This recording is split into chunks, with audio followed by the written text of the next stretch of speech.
Why is the awareness gap so big when it comes to how they can use Microsoft Teams? Our mission at Microsoft has always been to help organizations and people achieve more. Many of our big customers actually have a pretty large mix of information workers and frontline workers.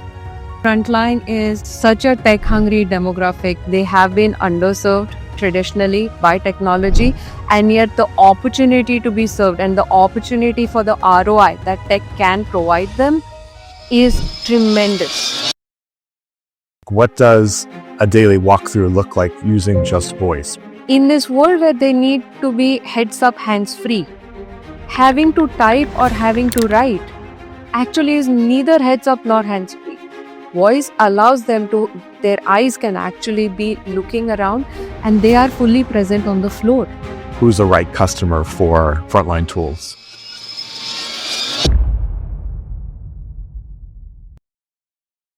Welcome back to a special episode of Retail in America, sponsored by Microsoft. This season, I've been digging into what I think is the most important question facing retail right now. And that is, as AI shows up everywhere, what makes the human work on the floor more valuable, not less? My guest today is Tulsi Keshkamat. She leads the product team behind Frontline worker tools at Microsoft Teams. Before that, she built across some of Microsoft's deepest platforms, like Windows, Xbox, and the Power Platform, which means she thinks full system, from backend infrastructure to the experience an associate sees on their phone. And she'll tell you that everything she's built has started in the same place, being deeply curious about people. And here's the thing I want to dig into with her, that most retail leaders I talk to don't realize that Microsoft has quietly built what may be the largest frontline workforce platform on the planet. Tens of millions of associates across grocery, big box, fast fashion, telecommunications retail, luxury brands, and more. A platform their headquarters can finally talk to, and that workers can finally talk back through.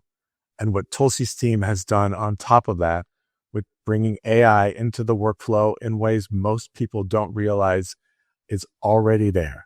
And that's where this conversation gets really interesting. So let's get into it. Tulsi, welcome to Retail in America. I am very excited to have you on the show today. Likewise, Ron, I'm excited to be here. Thank you. So I had mentioned in the introduction here that your team is really bringing AI into the workflow in ways that maybe many people and brands don't really recognize. So I wanted to start with kind of the big question of the day, which is this awareness gap. So as you're building something that most retailers are already have existing, why is the awareness gap so big when it comes to how they can use Microsoft Teams? That is $1 million question, Ron. As it turns out, Microsoft has done a phenomenal job marketing the information worker side of what we do. And that's our strength, but that's in some cases also overshadowing some of the other great work that we do. Teams started to be seen as an information worker specific meetings and communication/collaboration platform, but it is so much more. It is not only for information workers, and that's what has caused this awareness gap, and that's what we have to actually make sure our customers understand and see. When they actually see the product, I often see the light bulb go on. I see their eyes pop and, oh, this is what I've been looking for. When are you releasing this? And then sometimes we have to tell them that, no, we have already released this, and a lot of customers are using it, and it's very likely that you might also have the license already. Was there a moment when you recognized like that this is a massive opportunity specifically for frontline work? Yes, absolutely. Ron, our mission at Microsoft has always been to help organizations and people achieve more. A lot of that focus was on information worker. I personally worked in business applications, and from our work in business applications, we had a very clear recognition that many of our big customers actually have a pretty large mix of information workers and frontline workers. Anywhere those ratios vary from 1 to 1 is to 3 to 1 is to 10. And we could see that the actual product work was happening in the front line. The actual operations were happening there. The customer service was happening there. So there was very clearly that gravity and that need. There was this big need for communication, collaboration. But it was during the pandemic that we started seeing that recognition was truly happening even in the market. Our own customers started to see that they have the need to reach out to their frontline workers to be able to send urgent communications, and we latched on to that. So it was around the pandemic that we said, all right, there is a real thing here. We have the assets and we do need to do specific work because frontline workers do have different needs from information workers, but we are on to something here. So we created the frontline licensing SKU, and we started to see traction. Amazing. Well, and you're right, because it may be tools that already exist. It's the brand is already part of it, and the frontline. It's a big conversation for this show. The frontline is often the last kind of recipient of investment or new ideas, and we're not just talking about retail. All kind of areas of frontline often are doing the work, and they're scrappy, and they're trying to figure out how to get it done. And when there are very high level, well developed, important tools that exist, that it's just so welcome. I think that's the best part about frontline. They're hungry for it. They want more insight. They want to streamline their work. They have a very limited and busy time.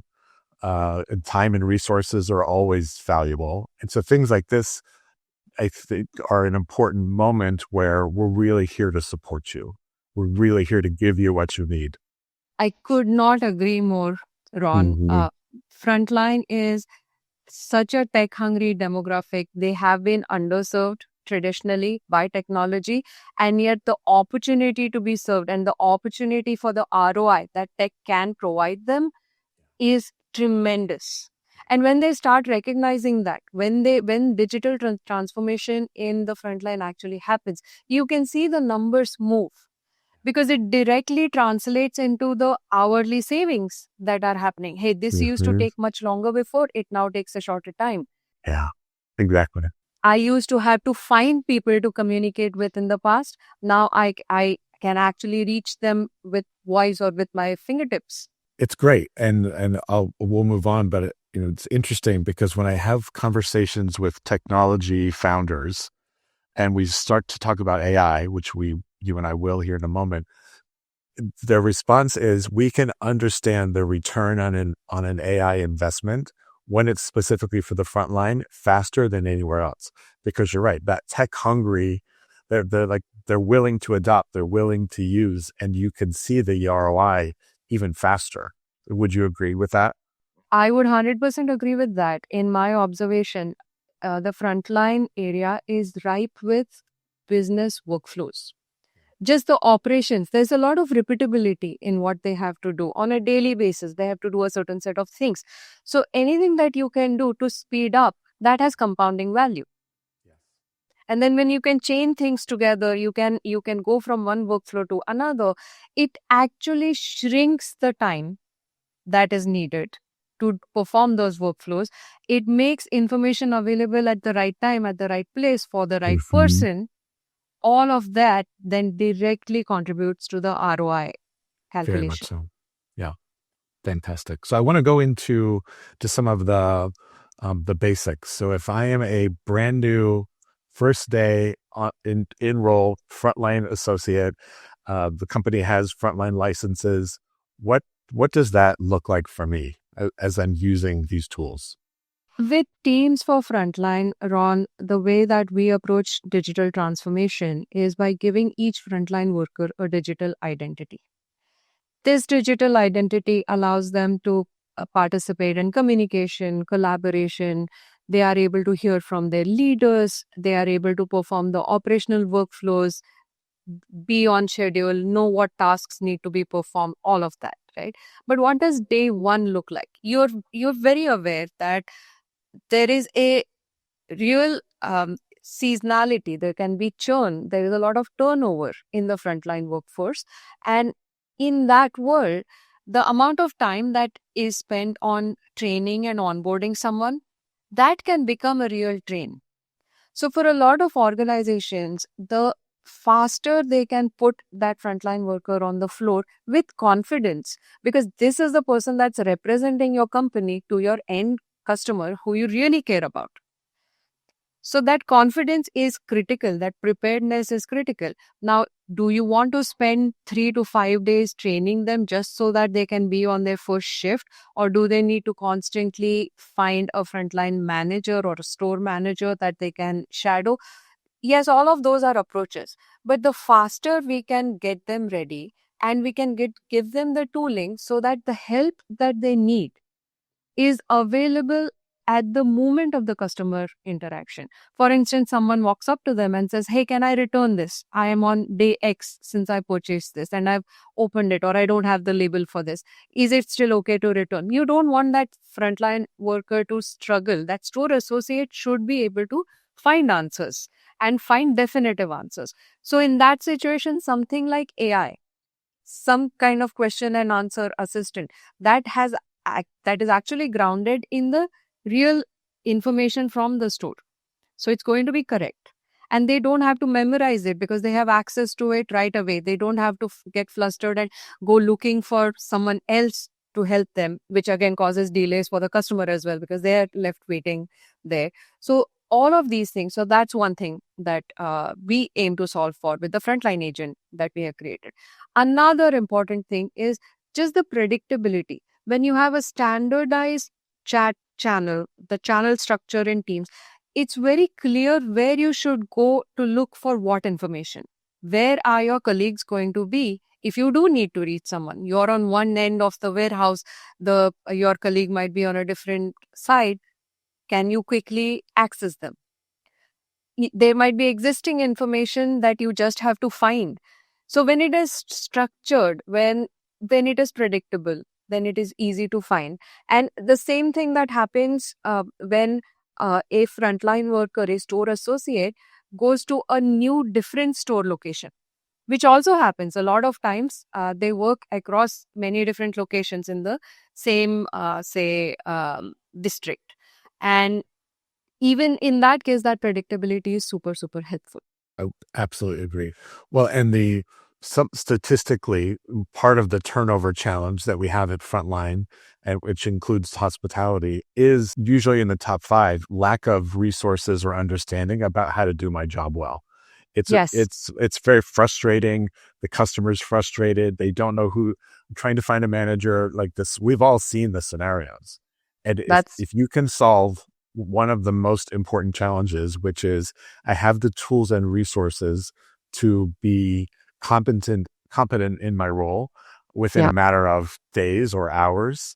It's a phenomenal way to think about not only reducing turnover, but employee customer experiences and loyalty, and the spin-off of what a great, confident frontline employee can do is unstoppable, in my opinion. Yes, and our aim is to replace that frustration with low cognitive overload, just being able to be calm, being able to know where to go to find the things that they need without having to struggle. And that is the entire philosophy that we have built our solution on. Yeah, incredible.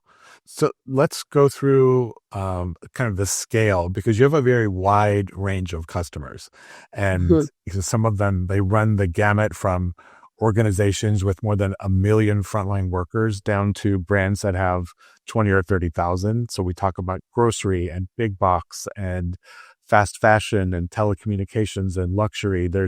You really touch every part of the industry. So is the difference are there more differences than not? Are there more similarities than not? So how do you, brands that are listening, how do you identify who's the right customer for the frontline tools? I would say you're 100% right, Ron. We do see a huge range in that spectrum is just really large. And there are a lot of commonalities and there are a few differences as well. So let me expand on that a little bit. When you're thinking about big box, large grocery chains, million plus store associates, and so on, the core problem that they are dealing with on the floor on a day-to-day basis really centers around inventory management, labor management. These tend to be the top of mind things that they are thinking about. So constantly what they are doing is tracking if there is any inventory that is running low, that needs to be stocked again, that needs to be ordered, etc. Are there tasks around that? When is the truck arriving? When does it need to be unloaded? All of that. And then are there going to be enough people? At what time do we need enough people? That's the set of things that they are thinking about. When you move a little bit towards luxury retail, that the thing that comes more to the forefront is the associate customer relationship. There is a much more personalized aspect to it that has premium value. That's the primary asset, and that customer interaction becomes the primary asset. In that world, being able to personalize the customer's experience. For instance, let's say that there is an existing relationship that a customer has with a personal shopper in a luxury retail store. Being able to connect the information on whether this person is going to be on shift when the customer wants to come in for the 2 p.m. appointment, and can you provide that continuity in relationship because the customer prefers it. Having access to that schedule management information, tying it to the CRM data that exists. We actually see some customers do this today. The second big one I'll call out is there is a need for a much faster loop between corporate and the actual retail store locations in luxury goods, because they have to have they have to have fast loops on what is the new label that is coming out, what is the new seasonal line that is coming out, what is the positioning, what is the theme. All of these things need to be communicated so every employee there can represent it. This is all premium brand, right? In that case, that corporate connection, the engage solution that we have, which is the social field like experience, which sits within teams, that allows corporate to send out these communications that are guaranteed to reach your frontline, that can be acknowledged, that can be tracked, that are well understood. All of these things, that loop becomes super important. So you can say that communication and collaboration is critical and important in both. So the basic product capabilities are very similar, or that core thread runs through the entire spectrum. However, what it is used for and what is the data that it connects to on the other side, that might vary. And we have to make sure that we are addressing that entire spectrum. Mm-hmm. Well, and because you're exactly right. I think of the kind of big box, very highly operational, the efficiency versus the emotional connections. But the tools don't have to be dramatically different. It's how you use them and how you use them. That's the right way for your business. And That's right. and the hardware in stores is also quite different. Yes. You have brands with walkies. You have brands that are only on shared device. You have brands with, kind of bring your own device. You have brands that provide devices to everyone. So you also have to think, how will they receive it? Maybe it's a shared desk computer in some cases, something like that.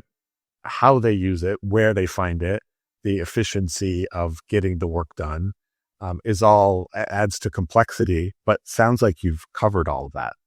Yes, and I'm so glad you call out the device aspect of it as well, because it's the device, it's the headset. We see in large retail stores, the big box retail that we talk Mm-hmm. about, we see a lot of shared device usage. We enable that, and because these store associates might be on the go all the time, the ability to quickly sign in to the device and log in to the Teams app where all your other applications and information is already available. So you're not sitting there logging into multiple different apps, or when every time you come back from your break and you have to pick up a new shared device, you're not going through that whole set of steps again. That's Mhm. important. Whereas in luxury retail, it is much more likely that they have a personal device, either their own device or a company issued personal device, and Mhm. higher end hardware as Mhm. well. So we make sure that we work across these devices, even headsets, earphones, all of these things need to be taken care of. Mhm. Which kind of leads me to my next question, just around like workforce management. So most brands are on, kind of Workday or Kronos, or they have some other platform that they're using for their teams. Where does Microsoft's Frontline tool, where does it play into that and support them? So, Ron, there is a very specific reason we call Teams a platform. Teams for Frontline is a platform product because the job of a platform product is to be that unifying hub that sits atop integrations with other systems. The workforce management system is one example where the system of record for your scheduling data is the workforce management system. And it doesn't help the customer, it doesn't help us if we go in with a proposition of, hey, the first thing you do is migrate everything over from the system that you have been reliably using for the last 20 years. Exactly. That's not a great starting point. And that is not the value prop that we are offering either. So, our value prop is really in the system of engagement. We are saying that, hey, your data, your inventory data can live wherever, whatever system you're using today. Your workforce management data can live wherever it sits today. It might be connecting to your payroll data. Often that is how it works. Um, so we give you the surface where this information can be pulled in. The scheduling data can be pulled in, but it is very easy for you to offer shifts to your frontline workers, uh, allow them to do shift swaps, allow your frontline managers, your schedulers to make tweaks or even create an entirely new shift. And we provide robust APIs, we provide bidirectional sync, we allow for all of that information to flow back into the workforce management system so that your payroll system still kicks in just as needed. You can sign into your shift from your device in Teams. So you don't again have to go to multiple other surfaces to do that. Once you're on your shift, there is a lot of need around communication and collaboration. That is what we take care of. There is a lot of work that needs to be handled. Let's assume, Ron, that you have shown up to your shift, you've clocked in, you're doing your job. Unfortunately, you find that you're not feeling well and you need to head home. Now, in this scenario, there is a lot of last minute coordination, communication. You have to let the store manager know. The store manager needs to find who else is available. Do I already have enough people on the floor that can handle the load? Do I need to call in someone else, offer half a day shift? All that happens in Teams. Okay. Which in the past is highly manual and Yes. time consuming. And again, you think about time and resources.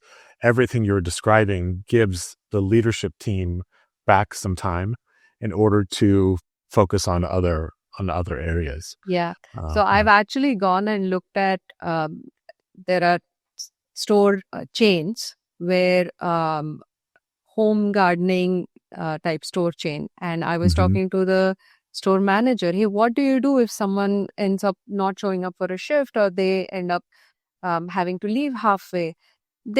The person showed me his contact list. Oh, I have to go through my roster of connections, and then I have to call them one by one, and I have to see, hey, are you available? Bob, can you show up today at in another hour, etc. So it's highly manual, which having a better process to do that really gives that person time back to be on the floor and manage the shift.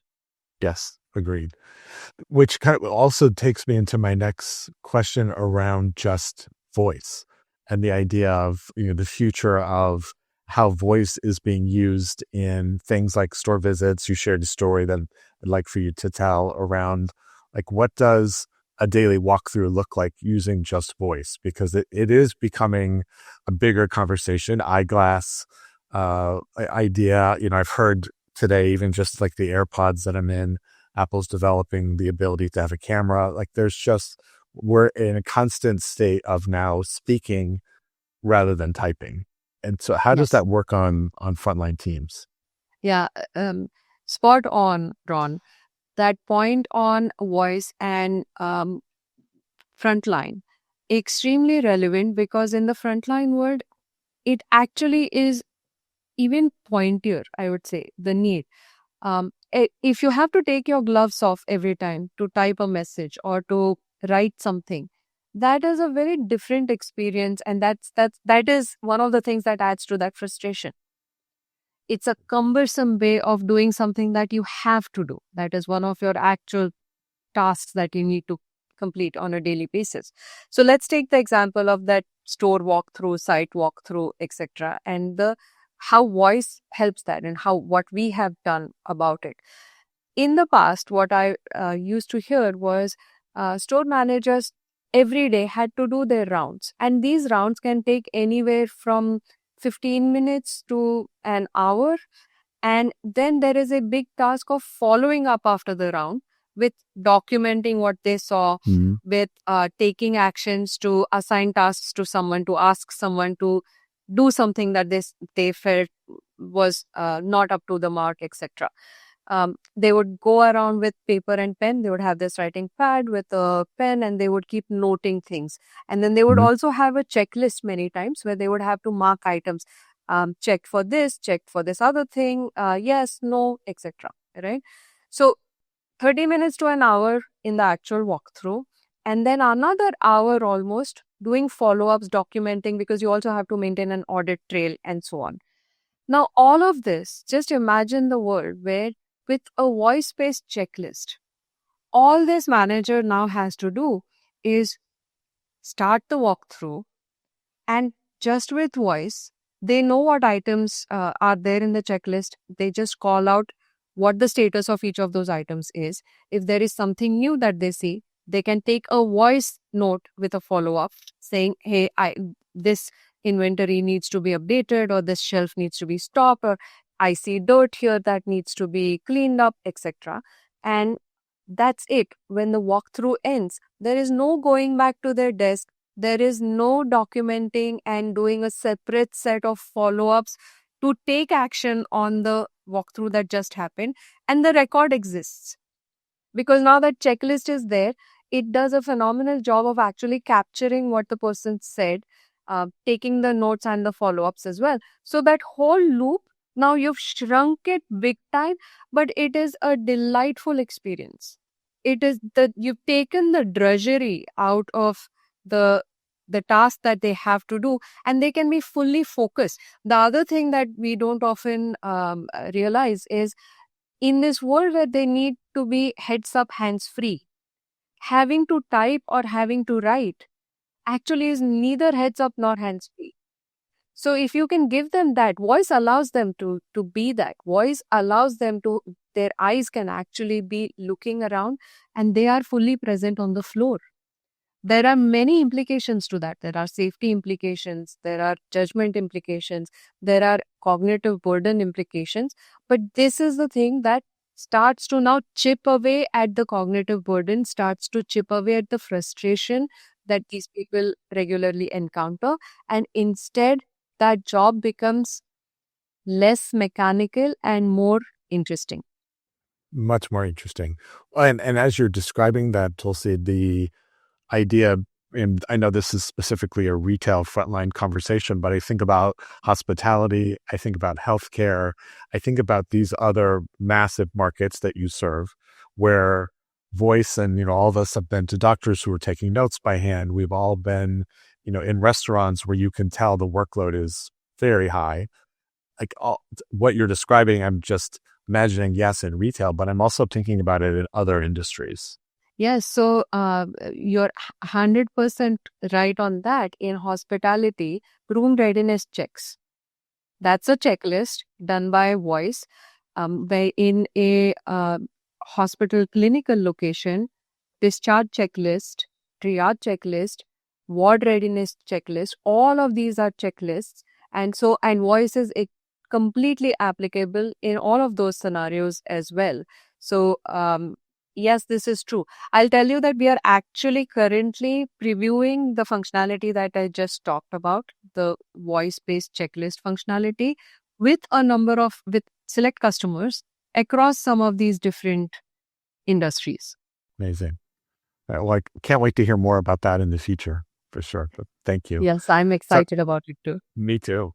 So I want to move into our last couple of questions here, just around one announcement that I know you wanted to make sure we spoke about Meta Workplace shutting down the end of last year, and in how that maybe customer migration, the tools that are available, people that were in that category, in that group, how have you picked up and been able to serve that customer? Last year on, when Meta Workplace announced end of life, one of the things that happened is we learned important things from the customers that we were talking about.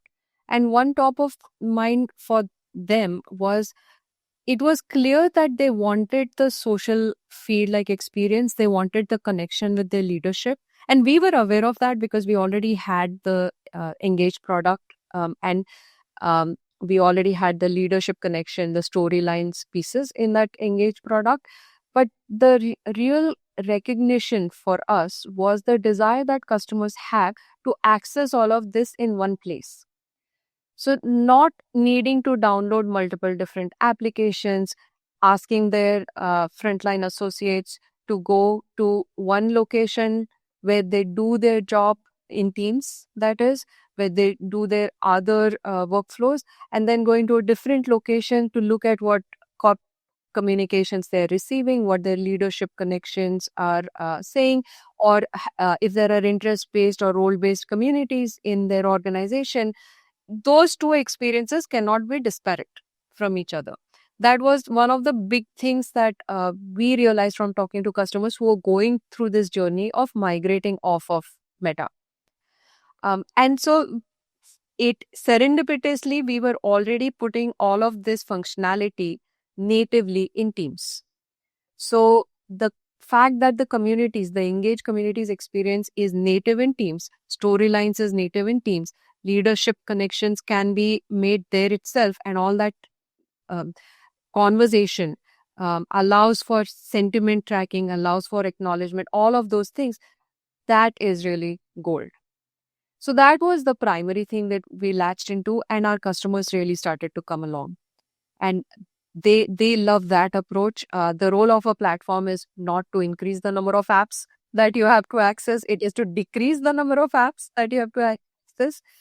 So we made good on that promise. It sounds like you did. Yeah. And there's been, I would say over the last decade, a lot of data related to frontline experiences saying like the average frontline associate's using over 10 apps. And you see that, and it's likely been very true. And so what I love that you're describing is one place to go, multiple functionality within the platform, but we're kind of moving between apps. Then you start to talk about single sign-on.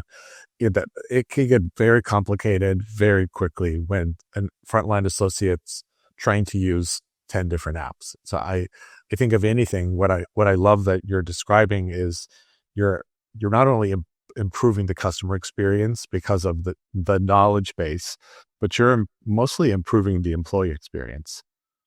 Yes, that is a top goal that we have, reducing that cognitive burden, reducing the need for navigating between different things. And that's from the get-go, from the moment of logging in. So you're not logging into 10 different apps, to the moment of how that information is shown to you. Do you have the right information? So one thing that frontline workers also care about is checking their time off, checking their pay stubs, checking what's been announced on the intranet. All of that is available at that place. And also knowing what is the next task that I need to complete, What is is there any incoming communication? Did my colleague ask me for help? Do I need to answer a question that they might have asked? All of that available in that one place. And then going back to the point on communities and engagement, Ron, all of this coming together with the connection that gets established with the company. Big name Australian retail chain, very strong on culture, but one thing that they realized and that they told us was they had started to see turnover, and then they were very good about doing exit interviews with frontline workers that were leaving. And when they asked, one of the problems was what you mentioned, hey, the tooling. It's frustrating if I have to keep on I don't have the right information at the right time. I have to use so many different tools. There's just so much complexity. There's part of that. And they were trying to address that. But there was this other part also on belonging. I don't have connection with anybody here. I don't hear from leadership. I don't know how I fit in here. So both of those aspects are very, very important, and Teams tries to solve both of them. The tooling is available, but also your communication, your community, your sense of belonging, your leadership connection also is available. I think that's why I'm enjoying this conversation so much, because I think that perception of Microsoft being so operational and email and the basics, and what you're describing is much richer and much deeper and available, at scale at any large scale, any large size retailer today. And I think it's really interesting to hear your point of view about this. Yeah. So I wanted to the last couple of just questions here. This idea that I speak about often is, and I think it ties to what I just said, that the frontline associates are in many cases the pivot point between loyalty and service and storytelling and experience, and are the future of how we will engage with our industry. And their humanity is becoming even more important and more relevant as we all have learned agentic commerce, and we start to think about more online shopping and more digital communication. The human engagement that happens in retail is becoming more and more valuable. And I would love for you to comment on it, because it sounds like everything that you're doing is related to improving their experience. I would say yes. I think that is a core design philosophy that we have.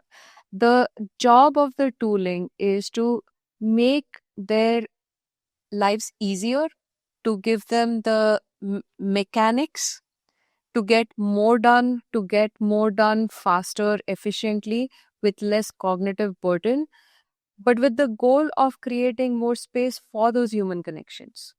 For the primary asset in retail is that customer interaction. It is that customer relationship. And it is at that point of that interaction where the judgment and the human aspect of what the front line store associate can provide really comes to life. So our goal is to make more space for that, take advantage of tooling for addressing the mechanics pieces, but leave the meaning untouched. In fact, create more space for the meaning pieces. Yes, agreed. Well, and meaning leans then into, and some of this time, things like coaching, career conversations. As I mentioned, one of the reasons people leave is because they didn't have the tools to be successful. But one of the other reasons is that I don't have an understanding of a clear career path within my organization. So the tools you're describing, you could map that out very clearly. But from my point of view, most importantly, it's giving time back to leadership to sit down and have those one-on-one conversations. What do you want to do? What do you love about this role? Where do you want to go within the organization? Let's talk about your career. When I'm in stores, and it's certainly happened just through my own leadership, the number one reason that doesn't happen is time. It's not a lack of wanting to have it. It's time. And every tool, every technology that gives us efficiencies and competencies and time solves multiple problems. And so I don't know if that's something you've observed or heard, but I think this is a fantastic way to improve that. It's 100% the goal of what we do, Ron.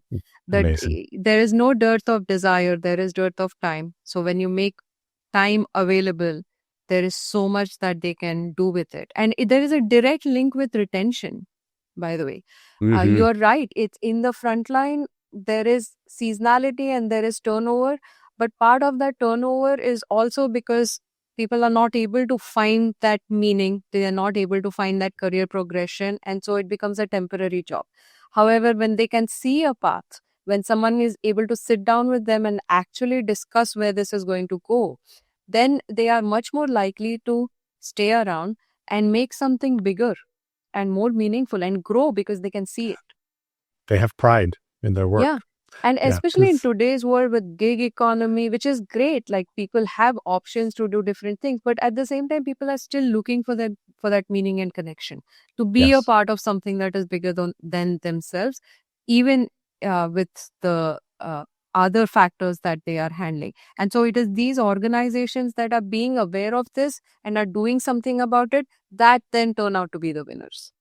Absolutely. And will only become the bigger winners as time progresses. Yes. This is we're leaning very hard in here because this is very much the future.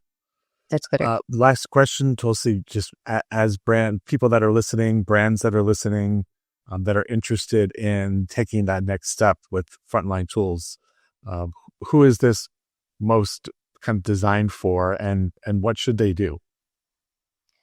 So, Ron, I talked a little bit about the gamut, the sheer spectrum of retailers that we already support and that are being successful on the platform that we provide.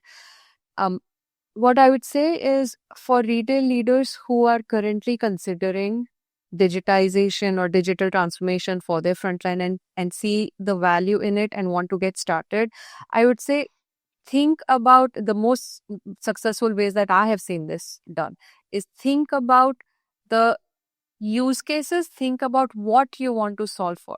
Don't yet worry about Teams features. We got you there.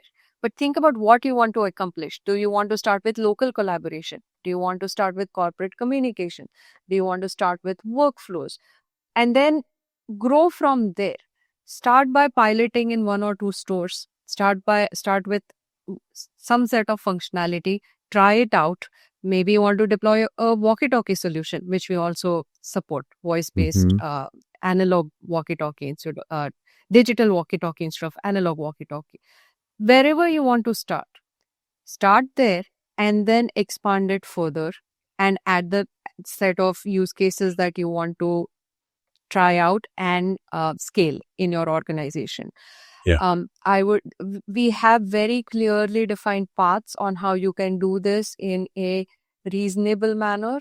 Whatever size you are, even if you have 500K employees, there is a way to do this in a way that allows you to start small and grow bigger, and keep track of how things are going at every step of the way. If you want to start with exploring and getting more information, I would suggest going to aka.ms/Frontline Fridays. Okay.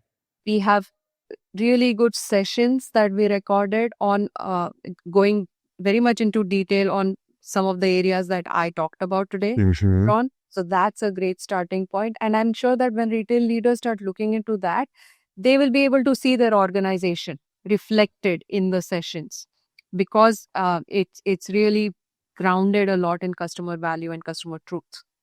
The other thing I would say is, if after doing all this, you want to further maybe reach out to us and get some insight from us, then contact us at teamsfl_customer@microsoft.com. Perfect. And I'll make sure to include those in the show notes so people can click and contact.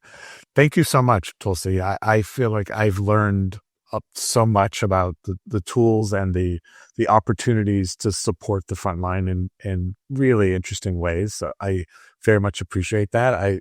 Earlier this year spent a lot of time with the Copilot team and was in the Microsoft Experience Center in New York filming the team using Copilot. But that combined with a team's conversation is a really interesting full circle way to support the frontline. So I really appreciate this today. Fantastic, Ron. I enjoyed our conversation as well, and I'm excited for more retail leaders to learn what we are providing and potentially realize that they already have the licenses for what we are providing and start using what they have instead of Agreed. chasing disparate, disjoint solutions. This is going to be the way that their frontline can be set up for the foundation of digital transformation and what's to come with AI and the path forward. Agreed. Thank you again. Thanks for being on the show. Thank you, Ron. There are 3 things I'm taking away from this conversation. 1, the awareness gap. If you're listening and you're a retail leader, chances are your existing tech stack already includes a frontline platform that maybe you haven't fully turned on yet. That's something to investigate right away. 2, what you said about communication going both ways. Most leaders think about reaching the floor. You've built infrastructure for the floor to actually reach back. And that's not just a tool, that's actually a culture lever. And 3, an AI layer on top of all of it. The voice store walkthrough you described, the Q&A assistant, the shift catch-up, none of these is replacing human work. They're making the platform smarter than anyone realized. And that's the right shape of AI in retail. Thank you to everyone for listening, and a special thank you to Microsoft for sponsoring this episode. I'll see you soon on another episode of Retail in America.